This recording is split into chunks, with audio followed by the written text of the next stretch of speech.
déjà assez jeune, j'avais une certaine sensibilité, on va dire, pour les questions artistiques, tout en étant par ailleurs plutôt bon élève et attaché aussi par culture familiale à des questions scientifiques. Et qu'à tort ou à raison, mais en tout cas dans mon imaginaire de jeune homme, l'architecture me semblait être une bonne conciliation entre ces deux champs.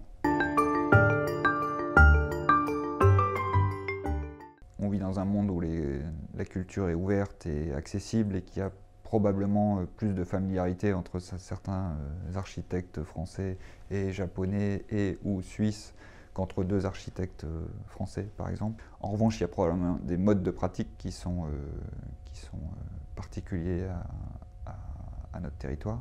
On a une architecture de qualité, il faut le dire et le défendre, notamment parce qu'elle est protégée par un cadre d'exercice qui est exceptionnel à l'échelle mondiale, notamment parce qu'il préserve la place, le statut indépendant de l'architecte et sa mission d'intérêt général, qui consiste à être un acteur libre de défendre les qualités d'un paysage, d'un site, etc.